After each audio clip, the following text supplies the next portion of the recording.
From the St. Louis Public Radio Newsroom, this is The Gateway. It's Wednesday, March 5th. I'm Abby Larico.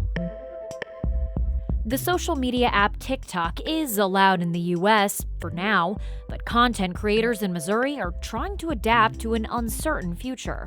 I love Missouri, but it's just outside of the internet. It's very difficult to find opportunities if that's the kind of thing you want to pursue. We'll hear from some people who rely on the platform professionally, coming up after this news on The Gateway. The general election for the mayor of St. Louis is a rematch. Incumbent Tashara Jones and 8th Ward Alderwoman Kara Spencer were the top two vote-getters in yesterday's primary, according to final unofficial results. This time, though, fewer people approved of Jones compared to Spencer. The mayor received less than 12,000 votes, and Spencer received nearly twice that many. Turnout was below 18%. Jones narrowly beat out Spencer in 2021 for the city's top job, but in this primary, Spencer received by far the most votes of all four candidates, which she says is a signal that St. Louis residents want more responsive and better functioning services. We're not better off than we were 4 years ago in many, many very visible ways.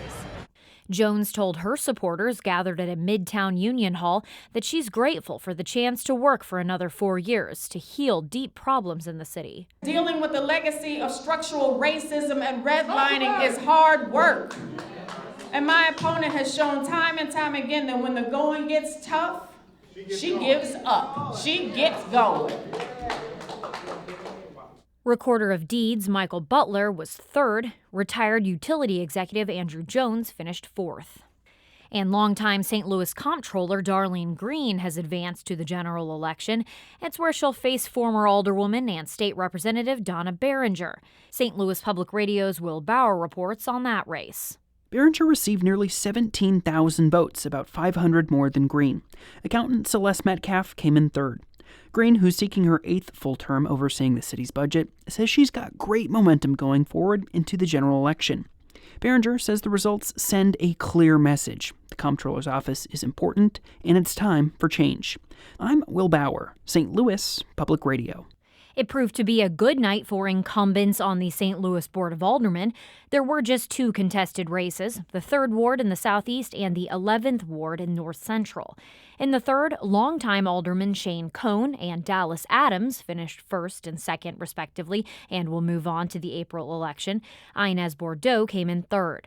In the 11th Ward, incumbent Laura Keyes and challenger Rebecca McLeod will both move on. Keyes was 1st, McLeod finished 2nd, and Melinda Long was 3rd. The St. Louis general election is April 8th. The St. Louis Civil Service Commission is recommending that Mayor Tashara Jones fire Personnel Director Sonia Jenkins Gray following an unprecedented months-long hearing on the issue.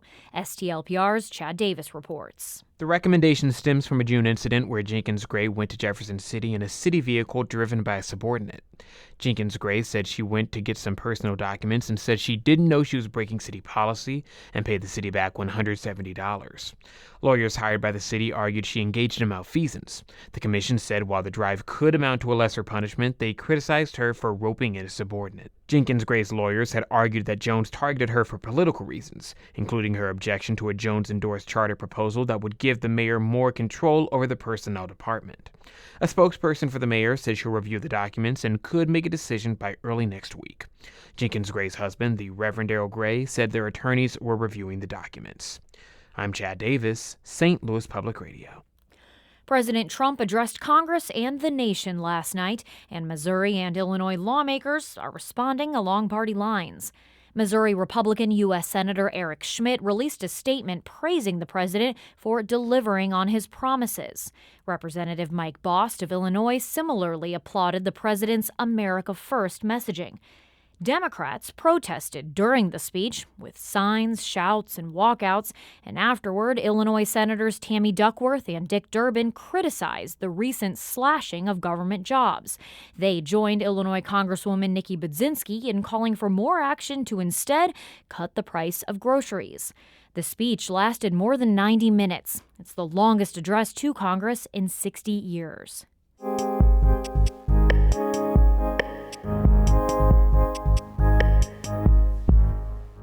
TikTok is available to download on app stores again, about a month after President Donald Trump paused the legislation that banned it. But content creators and digital marketing strategists are still adjusting to the uncertain future of an app that 170 million Americans use every day. Caitlin McElwain has more about how Missourians are making do, especially the ones whose careers depend, at least somewhat, on TikTok's survival. I think we can all agree we are well overdue for a female president, right? Right? Throughout his time as a University of Missouri student, Xander Kerber has performed stand-up comedy at Mort's, a restaurant in MU's Student Center. When he graduates in May, he plans to go to New York to start a career in live performance. But until then, TikTok has become a place for Kerber to develop his skills and build a following, around 200,000 followers to be exact. But he says his live shows don't build audience the same way TikTok does. I love Missouri, but it's just outside of the internet. It's very difficult to find opportunities if that's the kind of thing you want to pursue. So I've found social media to kind of be, in a way, like my saving grace. But when TikTok's ban briefly took effect in January, it devastated Kerber. Because he doesn't live on the coasts, he feels TikTok levels the playing field. I was a little worried that that would go away and sort of this small thing I might be able to use to propel into something larger in terms of like a career in the industry or whatever after graduation was no longer there. What your style of water bottle makes me think about you, part 2. If you have a Stanley Cup. Connor Clary felt a similar sense of loss when the app was banned. He recently moved to New Orleans, but while he lived in Kansas City, he became a TikTok content creator and says earnings from his videos became about a third of his income.